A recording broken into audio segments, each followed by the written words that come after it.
నమస్కారం అండి. SB news 9550 కి స్వాగతం సుస్వాగతం.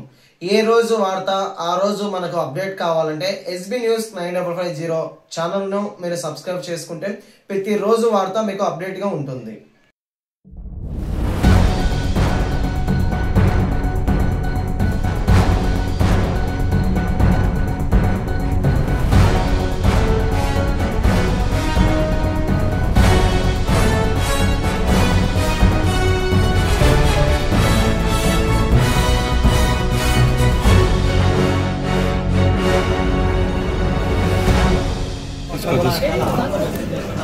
కొద్దిగా విజువల్ తీసుకుంటాం సాయన్న ఫోటోలు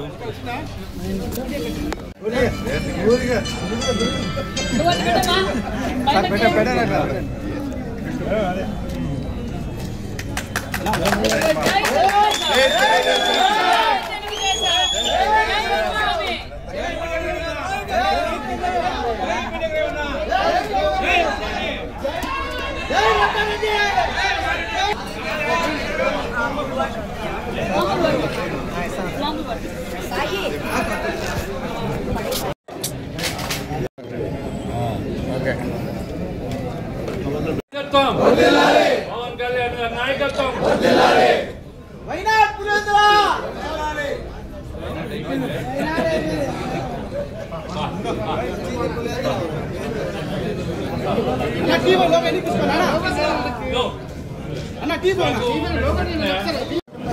ధన్యవాదాలు. మేము ప్రజల్లోకి క్యాన్వాస్కి వెళ్తూ ఉంటే ప్రజలు చాలా అభిమానంతో మమ్మల్ని చాలా ఆదరాభిమానంతో ముందుకు నడిపిస్తున్నారండి.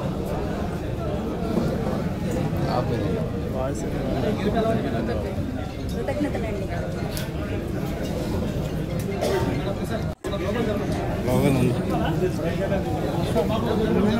ప్రజాస్వామ్యబద్ధంగా ఎన్నికలు జరిగితే పులివెందుల స్థానిక జెడ్పీటీసీ ఎన్నికలు ఏ విధంగా అఖండ మెజార్టీతో గెలిచామో ప్రత్యక్షంగా ప్రజలందరూ చూశారు.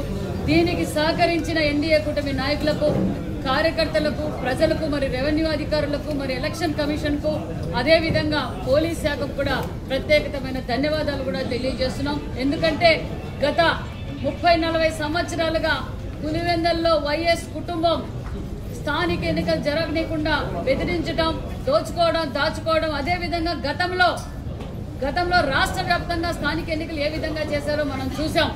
మరి ప్రజాస్వామ్యబద్ధంగా ఏదైతే మాన్యశ్రీ ముఖ్యమంత్రి చంద్రబాబు నాయుడు గారు బీటెక్ రవి గారికి ఫోన్ చేసి, బీటెక్ రవి గారు మరి ఎవరిని పెడతారంటే, సార్ నా కుటుంబ సభ్యురాలను నా భార్యనే పెడతాను సార్, ధైర్యంగా ఎవరు ముందుకు రాలేరు, నేనే నా భార్యను పెడతానని తను ముందుకు వచ్చి ఆ నమ్మకంతో ఈ రోజు ఎన్నికలు జరిపాం. అదే నమ్మకాన్ని నిలబెట్టుకున్నాం. ఎందుకంటే ఒక సంవత్సరం లోపల మేము చేసిన అభివృద్ధి కార్యక్రమాలు ప్రతి ఒక్కరూ వేదిక పైన ఉన్న ప్రతి ఒక్కరూ ప్రతి ఇంటికి వెళ్లి ఈ ప్రజాస్వామ్యబద్ధంగా ఎన్నికలు జరుగుతాయి. ఎందుకంటే 11 నామినేషన్లు పడ్డాయి. ప్రజాస్వామ్యానికి ఇదే నాంది అనే విషయాన్ని ప్రజలకు భరోసా కల్పించాం, నమ్మకాన్ని కలిగించాం. మేము సైతం మీతో పాటు ఉంటాం, మీరు ధైర్యంగా వచ్చి మీరు మీ ఓటు హక్కును ఉపయోగించుకోండి ప్రతి ఒక్క ఇంటికాటికి వెళ్లి మేము చెప్పాం. అదేవిధంగా ప్రజలు కూడా మమ్మల్ని నమ్మారు. ఎందుకంటే ఒక్క సంవత్సరం లోపల మేము చేసిన అభివృద్ధి కార్యక్రమాలు ఏదైతే సూపర్ 6 కావచ్చు, చెయ్యనివి చెప్పాం, చెయ్యబోయేటివి చెప్పాం. ఈ రోజు రాష్ట్రంలో ఎక్కడ చూసినా కనిపిస్తున్న పరిశ్రమలు కావచ్చు, తాగునీరు కావచ్చు, సాగునీరు కావచ్చు, ఈ రోజు గతంలో మానేసి ముఖ్యమంత్రి చంద్రబాబు నాయుడు గారు ఉన్నప్పుడే అభివృద్ధి జరిగింది. మళ్ళీ ఈ రోజు ఒక సంవత్సరం లోపల ఈ రోజు రాష్ట్రం ఎన్డీఏ కూటమి ఆధ్వర్యంలో మరి నరేంద్ర మోడీ గారి ఆశీర్వాదంతో ఈ రోజు రాష్ట్రం పరుగులు పెడుతుందన్న విషయాన్ని ప్రజలందరికీ తెలుసుకున్నారు.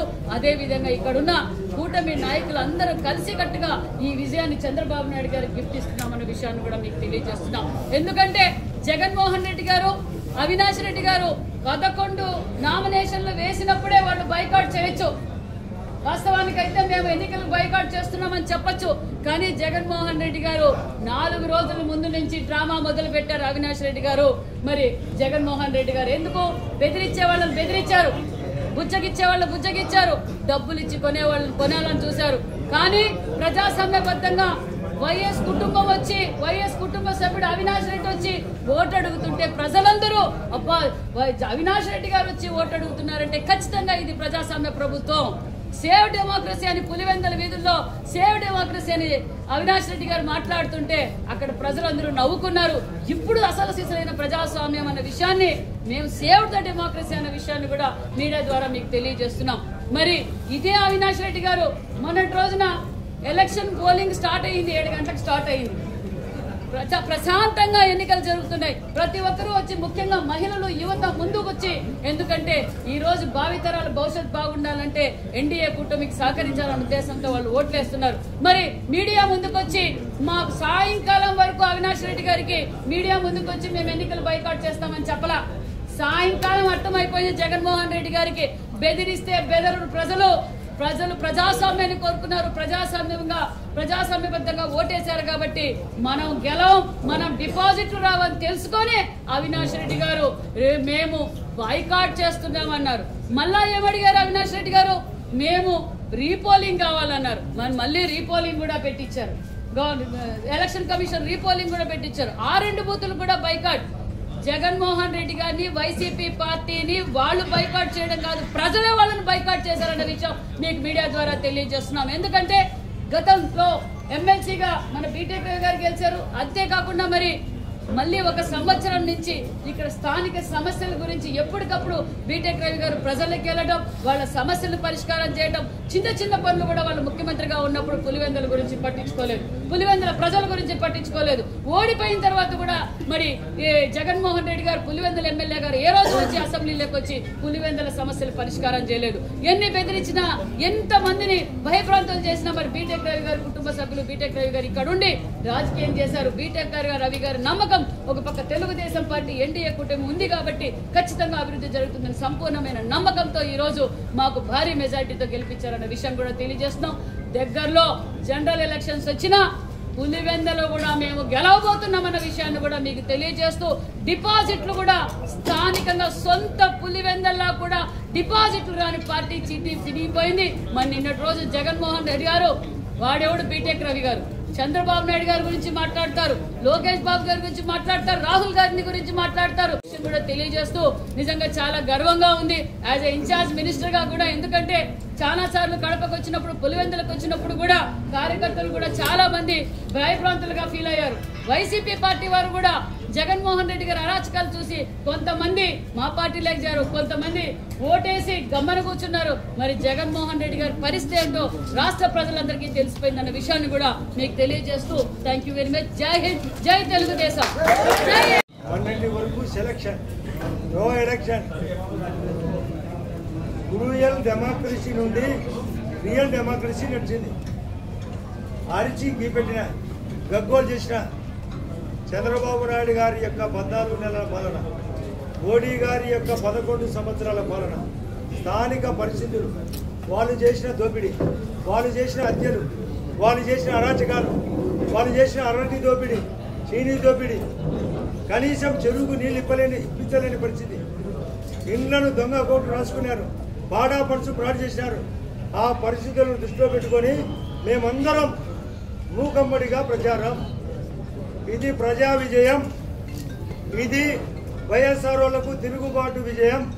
అవినాష్ రెడ్డి ఆ రోజే 6 సంవత్సరాల కిందట సొంతంగా నిలబడి వివేకాంత్ రెడ్డిని హత్య చేయించి, అలా జంటతో భారతి జగన్ రెడ్డికి తెలిసే ఈ హత్య జరిగింది. వాళ్ళే సొంతంగా కడిగించి పోలీసులు నోరు మోయించి చేసిన విజయం బయటకు వచ్చింది, చేసిన పరిస్థితులు బయటకు వచ్చినాయి. కాబట్టి మనం దృష్టిలో పెట్టుకొని ఎలక్షన్ జరిగింది. ఆ రోజు భర్తగా రవీంద్రనాథ్ రెడ్డి 8 సంవత్సరాల కిందట గెలవడం జరిగింది. ఈరోజు ఆయన భార్య లతమ్మ గెలిచింది. దీన్ని దృష్టిలో పెట్టుకోండి.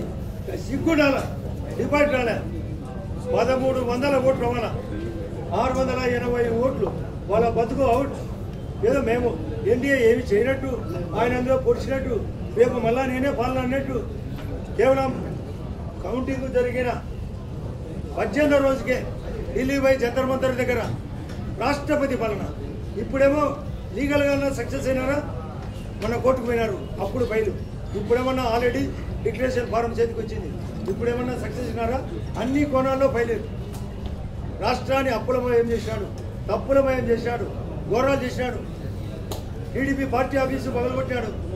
రఘురామరాజు యొక్క సొంత ఎంపీని రకరకాలుగా చిత్రహింసలు పెట్టాడు, చంపబడినాడు. కాబట్టి ఇటువంటి పాలన దృష్టిలో పెట్టుకొని మా యొక్క ప్రచారాన్ని దృష్టిలో పెట్టుకొని రాబోయే మంచి రోజులు దృష్టిలో పెట్టుకొని గౌరవ ముఖ్యమంత్రి గారు ఒకే మాట చెప్పినాడు, మీరు ప్రతి ఐటెం చెప్పండి, వాళ్ళ యొక్క సమస్యలు గుర్తించుకొని పట్టి రాయండి, 100 రోజుల్లో పూర్తి చేస్తామన్నాడు. రేపు చెరువుది కూడా జీవో ఇప్పించబోతున్నాం, ఎర్రబల్ల చెరువుకు అందరినేమో నుండి ప్రతి ఏది అందరికి కావాల్సిన ఇల్లు ఇప్పించబోతున్నాం. రేషన్ కార్డు మిస్ అయినా, పెన్షన్ మిస్ అయినా, ప్లస్ డ్రిప్ ఇరిగేషన్, ప్లస్ ఈ విధమైన పాలన నచ్చి ఈ మెజార్టీ. అదే కాకుండా రాయచోటి ఆ యొక్క సెగ్మెంట్కి సంబంధించిన ఒంటిమిటిలో కూడా అక్కడ కూడా 7,000 ఓట్ల మెజార్టీ, ఇక్కడ 6,000 ఓట్ల మెజార్టీ. దీన్ని బట్టి ఆలోచించుకోండి. ప్రెస్ వాళ్ళు కూడా బాగా సహకరించారు, బయట వాళ్ళు వచ్చి సహకరించారు. వాళ్ళ చేతగాక అవినాష్ రెడ్డి మన పోలీసులు తీసుకుపోతుంటే అతి చేసి కోసి పాత్ర వహించి వస్తే కనీసం పట్టులో 30 మంది ఇంటి దగ్గర వెళ్ళారు. కారణం కొందరికి మాత్రమే ఉపయోగపడడం. ఇటువంటి అరాచక రాజకీయాన్ని గుర్తించినారు, మా మంచితనాన్ని గుర్తించారు, మా ప్రోగ్రెస్ గుర్తించారు. రేపు మీరే చూస్తారు 44 నెలల తర్వాత ఈ యొక్క ఎన్డీఏ కూటమిలో ఈ యొక్క ఆంధ్రప్రదేశ్ మన సెమీ కండక్టర్ కూడా మన రాష్ట్రానికి వచ్చింది. అంటే అభివృద్ధి ఏ విధంగా ఉంటుంది? అమరావతి పూర్తి అవుతుంది, పోలవరం పూర్తి అవుతుంది, రైల్వే జోన్ పూర్తి అవుతుంది, అన్ని చోట్ల నేషనల్ హైవేలు, మన కడపలో కూడా ఎయిర్పోర్టు, ఫ్లైట్ ల్యాండింగ్, మళ్ళీ కొన్ని ఫ్లైట్లు పెరగబోతున్నాయి. ప్లస్ రైల్వే చోట అన్ని చోట్ల రిపేర్లు జరిగినాయి. వందే భారత్ రైలు ఇప్పటికే 150 దాటినాయి. కాబట్టి ఇక్కడ కూడా రైలు రాబోతుంది. హైదరాబాద్ టు తిరుపతి వయా మన కడప లేదా తిరుపతి తాడిపత్రి. కాబట్టి ఇవన్నీ దృష్టిలో పెట్టుకొని పోలింగ్. కాబట్టి ఈ రథం విజయాన్ని మరొకసారి చెప్తున్నాం, ఇది ప్రజా విజయం. చంద్రబాబు నాయుడు గారికి అంకితం, ఇది ఎన్డీఏ పార్టీకి అంకితం. మాతో సహకరించిన అందరికీ కృతజ్ఞత. Thank you. సభ్యులంతా, తర్వాత మా జిల్లాలో ఉండే ఎమ్మెల్యేలు, మిగతా వాళ్ళందరూ సమిష్టి కృషి ఇది. తర్వాత ఒక్కటి, జగన్మోహన్ రెడ్డి గారు ఎప్పుడు దేవుని స్క్రిప్ట్ అని చెప్తారు కదా, అతనికి వచ్చిన సీట్లు వచ్చి 11. ఇక్కడ నామినేషన్లు ఎన్ని పడినాయి? పులివెందులలో 11, ఒంటిమిట్టలోనే 11 పడినాయి. అంటే ఇది దేవుని స్క్రిప్ట్. 11 నామినేషన్లతో వేసి అతను డిపాజిట్ కోల్పోవడం, ఇది దేవుని స్క్రిప్ట్. ముఖ్యంగా ఈ విజయానికి ప్రధానంగా నేను 4 కారణాలు చెప్తాను. ఒకటి, చంద్రబాబు నాయుడు గారి ఈ 14 నెలల్లో చేసిన మంచి పనులు, సుపరిపాలన. ఎందుకంటే మేము అందరం కూడా మా టీం అంతా కూడా ఎక్కడన్నా ప్రచారానికి పోయినప్పుడు అందరూ ఇళ్ళ దగ్గర ఉన్నారని సాయంత్రం పూటే పోతా వచ్చాం. ఎప్పుడు సాయంత్రం పూట పోయినా కూడా స్కూల్ పిల్లలు బడికంతా వచ్చి ఎప్పుడు మా ఎమ్మడే thank you CM sir, thank you Lokesh sir, మాకు అందరికీ తల్లికి వందనం వచ్చిందని మా వెంట తిరిగేటప్పుడే మాకు సుస్పష్టంగా అర్థమైంది ఈ ఎన్నిక మేము గెలవబోతున్నామని. ఆ తర్వాత రెండో పాయింట్ వచ్చేసి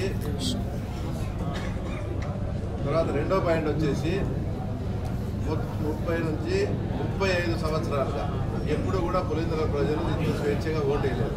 మేము ఓట్లు అడగనమైనప్పుడు, సార్ మీరేమో ఓటు అడుగుతున్నారు, మమ్మల్ని ఆ రోజు వేయించారు కదా అని మమ్మల్ని అడిగేవాళ్ళు. నిర్భయంగా ఓటు వేస్తాం, ఫస్ట్ టైం మీరు స్వేచ్ఛగా పాల్గొనండి అని మేము వాళ్ళకు భరోసా కల్పించడంతో వాళ్ళంతా స్వేచ్ఛాయుత వాతావరణంలో ఈ ఎలక్షన్ జరగడంతోనే ఈరోజు ఎన్డీఏ కూటమికి ఇంత అద్భుతమైన అవకాశం. ఇంకో పాయింట్, అందరూ కూడా ఇది వాళ్ళకి డిపాజిట్ కూడా రాలేదు. అంటే ఇది అది ఏదైనా చిన్న డౌట్ కానీ కన్ఫ్యూజన్ కానీ ఉంటే అది నేను చేస్తాను ఇప్పుడు. ఎందుకంటే మేము ఎలక్షన్ పోయినప్పుడు కానీ అక్కడంతా కూడా అందరూ కూడా వాళ్ళ క్యాడర్ అంతా కూడా మాతో టచ్లోకి వచ్చి, సార్ ఈ 5 ఏళ్లలో మమ్మల్ని సర్వనాశనం చేశాడు, ఎగ్జాంపుల్కు పాడా అని చెప్పేసి 200 నుంచి 250 కోట్ల బిల్లులన్నీ పెండింగ్ పెట్టాడు. ఎలక్షన్ అయిపోయి కౌంటింగ్ మధ్యలో ఆయనకు అవకాశం ఉంటే 400 కోట్లు మెడికల్ హాస్పిటల్కి వేసాడు. కానీ మేము కార్యకర్తలంతా ఇట్లా ఇబ్బందులు ఉన్నామంటే మా కార్యకర్తలకు కూడా అతను ఇచ్చి రావలేదు. కాబట్టి మేము మొత్తం అతనికి సహకరిస్తాం. అతని అహంకారానికి, అతను ఎక్కడో ఆకాశంలో కూర్చుంటున్నాడు, అతని అహంకారానికి అతను బాగా కొవ్వు పట్టి ఉన్నాడు సార్. మేము ఖచ్చితంగా ఆ కొవ్వును కరిగిస్తాం ఈసారి ఎలక్షన్స్లో, మీకు సపోర్ట్ చేస్తాం అని. ఇంకా అసలు నేనన్నా ఆయనకు అని చెప్తారా? వాళ్ళు మాట్లాడిన మాటలు కన్నా as it is Jaganmohan Reddy కన్నా వినిపిస్తే ఆయన ఆత్మహత్య చేసుకుంటాడు. అలాంటి పదజాలం పులివెందుల వాళ్ళ క్యాడర్ వాడి నాకు సపోర్ట్ చేసినందువల్లనే ఇప్పుడు ఆ తర్వాత ఇంత అద్భుతమైన విజయం. తర్వాత ఇక్కడ 4వది ప్రధానమైన పాయింట్ ఏంటంటే, అక్కడంతా కూడా అరటి రైతులు మొత్తం అంటే పులివెందుల మండలంలో ఎక్కువ అరటి రైతులు. అక్కడ ఎర్రబల్లె చెరువు అనేది ఒకటి చాలా ఇంపార్టెంట్. చిన్న పని చేస్తే కూడా ఆ తర్వాత ఆ ఎర్రబల్లె చెరువు నిండుతుంది. అంటే హెచ్ఎన్ఎస్ఎస్ ద్వారా చిన్న వెంటు పెడితే ఆ పనిని పోయి రైతులంతా పోయి అడిగితే కూడా ఏ రోజు స్పందించకుండా అవంతా కూడా పుంగనూరు పెద్దిరెడ్డి రామచంద్రానికి పోవాలి. ఇక్కడ నిన్ను ఓట్లు వేసి 35 ఏళ్ళు 40 ఏళ్ళ నుంచి వాళ్ళని ఓట్లు వేసినా వేయకుండా మీరే గుర్తుకొని చేసి ఆ ప్రజలకి ఇవ్వకుండా అక్కడ పెద్దిరెడ్డి రామచంద్రాన్ని వాళ్ళ ఊరు పీబీసీ అంటే పొంగనూరు బ్రాంచ్ కెనాల్కి పోవాలని ఇక్కడ నీళ్ళు ఇవ్వకుండా పోవడంతో మేము మొత్తం మా కూటమి నాయకులంతా సీఎం గారితో మాట్లాడి అధికారులతో మాట్లాడి అక్కడ వెంటు పెట్టించి అక్కడ వాటర్ అందించడం. ఈ 4 కారణాల వల్లనే మేము ఊహించిన దానికన్నా కూడా తర్వాత ఎక్కువ మెజార్టీ ఈరోజు ఆ తర్వాత అక్కడ వచ్చింది. ఇంకో విషయం కూడా స్పష్టంగా అంటే వాళ్ళది ఎంత బలం అనేది చెప్పేదానికి మీరు కూడా లాజికల్గా ఆలోచించండి. మీ ద్వారా రాష్ట్ర ప్రజలు కూడా చెప్తున్నారు. రీపోలింగ్ అడిగింది వాళ్ళే. తర్వాత 2 రీపోలింగ్ వచ్చినాయి. రీపోలింగ్ కన్నా ముందు పోలింగ్ అయితే ఒక బూత్లో 400 ఓట్లు పోల్ అయితే రీపోలింగ్ తర్వాత 350 ఓట్లు 360 ఓట్లు పోలేదు. అంటే వాళ్ళు మొత్తం ఊర్లలో దండవార వేపించి సోషల్ మీడియాలో పెట్టి ఈ ఎలక్షన్ మనం బాయ్కాట్ చేస్తున్నామని వాళ్ళు ఇష్టం వచ్చినట్టు ప్రచారం చేసినా కూడా కేవలం 40 ఓట్లు మాత్రమే ఆ తర్వాత తగ్గాయి. అంటే వాళ్ళ బలం 500 ఓట్లలో కేవలం వాళ్ళ మాట విని ఆబ్సెంట్ అయిన ఓట్లు వచ్చేసి 40 ఓట్లే. ఇప్పుడు ఆ రకంగా క్యాల్కులేషన్ చేసుకునే కూడా ఖచ్చితంగా వాళ్ళకి వచ్చిన 682 ఓట్లు నిన్న వాళ్ళ ఆబ్సెంట్ అయిన విధానాన్ని బట్టి చూస్తే 2 కరెక్ట్గా టాలీ అవుతాయి. అంటే వాళ్ళ బలం 500 ఓట్లలో వాళ్ళు చెప్తే బాయ్కాట్ చేస్తున్నామని వాళ్ళు చెప్తే వినకుండా అందరూ హాజరైనారు. వాళ్ళ మాట వినింది కేవలం 40 ఓట్లు మాత్రమే అనేది ఆ తర్వాత నేను మీ ద్వారా తెలియజేస్తూ ఉన్నా. ఒక్కసారి మా ముఖ్యమంత్రి గారు ఎంతో ప్రజాస్వామ్యం అంటే ఆయన పడి తెచ్చే మనిషి. అలాంటి ప్రజాస్వామ్యవాది చేతనే అంతకుముందు ఎలక్షన్స్లో ఇదే జెడ్పీటీసీ ఎలక్షన్స్లో ఆయన అంటే మీరు ఎంత అప్రజాస్వామ్యంగా వ్యవహరించారో జగన్ రెడ్డి కానీ అవినాష్ రెడ్డి కానీ ఏదో పెద్ద పుడింగ్ అని పెద్దిరెడ్డి రామచంద్రారెడ్డిని కుప్పంకు వచ్చి ఏమేమో చేశారు కదా. ఇప్పుడు పులివెందుల ఎలక్షన్ జరిగేటప్పుడు ఆయన పంపించచ్చు కదా. రాజమౌళిలో రమేష్ యాదవ్ను పంపించినట్టు పెద్దిరెడ్డి రామచంద్రారెడ్డిని పంపించి తర్వాత ఇక్కడ పులివెందులో తెలుసుకోవాల్సింది. అంత ఘోరంగా అప్రజాస్వామ్యం చేసిన ఆ వ్యక్తి నిన్న మాట్లాడుతూ ఏందో ప్రజాస్వామ్యానికి అతనే ప్రతిరూపమైనట్టు అతనే ప్రతీక అయినట్లు జగన్మోహన్ రెడ్డి మాట్లాడడం కూడా ఇది చాలా దారుణం. ఇంకొక విషయం మాట్లాడితే ఏదో గంగమ్మ జాతర అంట రఫా అని రాష్ట్ర ప్రజలను రాష్ట్ర అధికారులను భయపడించే మార్గం చేసి ఈ 3.5 సంవత్సరం తన పార్టీని తన పార్టీ కార్యకర్తలను సర్వైవ్ చేసుకోవాలనే ఉద్దేశంతో రఫా అని ఎప్పుడో 3.5 సంవత్సరం 4 ఏళ్ళ గవర్నమెంట్ మారుతుందంట. అప్పుడంట గంగమ్మ జాతర అంట రఫా అంట. ఇప్పుడు ఈ పులివెందులో ఎన్నిక జరిగినప్పుడు ఈ రఫా బ్యాచ్ నువ్వంత ఏమైనారని నేను ఈ రాష్ట్ర ప్రజలకు చెప్తా ఉన్నా. ఏది లేదు జగన్ది ఉత్త డొల్లతరము ఉత్తది ఊరికి మేకపోయేది గాంభీర్యము. తన పార్టీ ఉనికిని కాపాడుకునే దానికి రఫా అన్నాడు. కానీ ఇప్పుడు అదే రఫా ఉండింటే ఆ రఫా బ్యాచ్ ఏమైంది పులివెందులో ఇంత మెజార్టీ ఎట్టు వస్తాయని మేము రాష్ట్ర ప్రజలకు చెప్తూ చివరగా నేను ఫస్ట్ క్లాస్ స్టూడెంట్, నాకు 4.5 లక్షల మెజార్టీ వచ్చింది. తర్వాత నువ్వు తలకిందులు తపస్సు చేసినా నీకు ఆ మెజార్టీ రాదని మా ముఖ్యమంత్రి అన్నప్పుడు ఈరోజు మెజార్టీ డిపాజిట్ కూడా రాలే. ఈ మెజార్టీ గురించి నువ్వేం సమాధానం చెప్తావని కూడా తర్వాత ఆయన్ని మేము ప్రశ్నిస్తాం. Thank you. కుప్పంలో జరిగిన దానికి ప్రతీకారంగా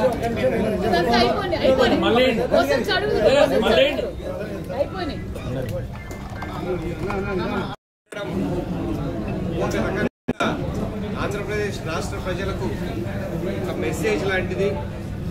ఎందుకనంటే ఈ మధ్యకాలంలోనే రఫా డైలాగ్ అనేది చాలా బాగా వినిపించింది. నరుకుతాం ఇంకా చేస్తామని అంటే ప్రజలు బుద్ధి చెప్పిన తర్వాత కూడా రఫా నరకాలన్న ఆలోచనతో వైసీపీ ప్రభుత్వం ఉందని చెప్పేసి ఆయన వాళ్ళ నాయకుడే డైరెక్ట్గా చెప్పడం జరిగింది. కానీ రఫా అనేది చాలా రకాలుగా చేయొచ్చు. రఫాగా ఇండస్ట్రీస్ తీసుకురావచ్చు, రఫాగా ఉద్యోగాలు ఇప్పించచ్చు, రఫాగా డెవలప్మెంట్ చేయొచ్చు అని కూటమి ప్రభుత్వం చూపించింది. అదే విధంగా పులివెందుల ప్రజలు కూడా రఫాగా తెలుగుదేశంకి ఓట్లేసి రఫాగా గెలిపించారని చెప్పేసి మీ అందరికీ తెలియజేసుకుంటాను. ఎక్కడ మంచితనంగా రఫా వాడాలో ఇప్పుడు ఒక్కసారి మరొకసారి మీరు గుర్తు చేసుకోవాలి. తెలుగుదేశం ప్రభుత్వం కూటమి ప్రభుత్వం మీద పూర్తి నమ్మకం ప్రజలకు ఉంది. దానికి నిదర్శనం ఈరోజు గెలుపు. ఆ గెలుపుని మున్ముందు కాలంలో ఇంతకుముందు ఒక పత్రికా సోదరులు మమ్మల్ని అడిగారు, పులివెందుల ఫార్ములా ఇక్కడ కుప్పం ఫార్ములాని ఇక్కడ మీరు ఇంప్లిమెంట్ చేశారా, వాళ్ళు చేసినట్టని. కుప్పం ఫార్ములాని వాళ్ళలాగా ఇంప్లిమెంట్ చేయలేదు. కుప్పంలో ఏ రకంగా తెలుగుదేశం ప్రభుత్వం డెవలప్మెంట్ చేసిందో అదే ఫార్ములా పులివెందుల్లో కూడా అదే ఫార్ములా ఇంప్లిమెంట్ చేస్తాం. కుప్పం ఫార్ములా డెవలప్మెంట్ రూపంలో ఇక్కడ ఇంప్లిమెంట్ చేస్తామని చెప్పి అందరికీ తెలియజేస్తాం.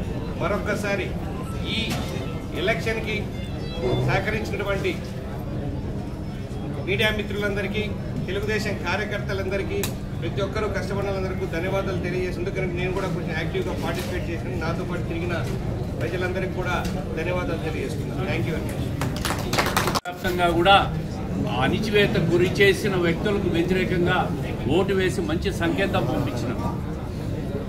చంద్రబాబు నాయుడు గారు కూటమి పార్టీల సహకారంతో 14 నెలల కాలంలో ఇచ్చిన సుపరిపాలనకు ఈ విజయం ఒక పెద్ద నిదర్శనం అని చెప్తా ఉంటాం. ఏదైతే 40 సంవత్సరాలుగా ఏకపక్షంగా ఓట్లు వేసుకొని నామినేషన్లు కూడా వేయకుండా భయభ్రాంతులకు గురి చేసిన సందర్భంలో పులివెందుల ప్రజలు ఈరోజు సంక్షేమానికి, అభివృద్ధికి, మౌలిక సదుపాయాల కల్పనకు ఈ ప్రభుత్వం చేస్తున్న కృషిని ఒక విశ్వాసంతో, నమ్మకంతో మాకు ఓట్లేసి తెలుగుదేశం పార్టీ అభ్యర్థి లతారెడ్డి గారిని గెలిపించినందుకు ప్రతి ఒక్కరికి కూడా కృతజ్ఞతలు తెలియజేస్తూ ఉంటా. అదేవిధంగా జగన్మోహన్ రెడ్డి గారు మాట్లాడుతున్నారు, మాకు 80%, 90% మద్దతు ఉంది మా పులివెందుల్లో. రాష్ట్రంలో అధికారాన్ని దుర్వినియోగం చేసి పోలీసును అడ్డం పెట్టుకొని గెలిచారు, రిగ్గింగులు చేసుకున్నారని చెప్పి తెలుగుదేశం పార్టీ మీద మాట్లాడుతున్నారు. నేను ఈ సందర్భంగా ఒకటే చెప్తా ఉంటా, మీకు 80%, 90% మద్దతు ఉంది కదా, మరి మీరు ఎట్లు అసెంబ్లీకి పోవడం లేదు? మీరు రాజీనామా చేసి ఉప ఎన్నిక వస్తే మీరు కోరిన విధంగా కేంద్ర బలగాలతోనే ఉప ఎన్నిక జరిపిస్తాం, సవాళ్ళని స్వీకరించాలని చెప్పి నేను కోరుతా ఉన్నాను. అంతే తప్ప ఓటమికి సాకులు ఎదుర్కొంటూ ఎన్నికలను బాయ్కాట్, కౌంటింగ్ బాయ్కాట్, లాస్ట్కు పాలిటిక్స్ నుంచి మీరు బాయ్కాట్ చేస్తే ఈ రాష్ట్రం సుభిక్షంగా ఉంటుందని చెప్పి జగన్మోహన్ రెడ్డి గారికి హితవు చెప్తా ఉంటా. ఏది ఏమైనా లతారెడ్డి గారికి గెలుపు శుభాకాంక్షలు తెలియజేసుకుంటూ ఈ గెలుపు సహకరించిన తెలుగుదేశం పార్టీ ప్రతి కార్యకర్తలు, కేంద్ర వ్యాప్తంగా అందరూ కూడా ప్రచారంలో పాల్గొన్నారు. కూటమి పార్టీ కానీ, జనసేన కానీ, బీజేపీ కానీ ప్రతి ఒక్కరికి కూడా తెలుగుదేశం పార్టీ తరఫున శుభాకాంక్షలు తెలియజేసుకుంటున్నాను. ధన్యవాదాలు తెలియజేస్తున్నాను.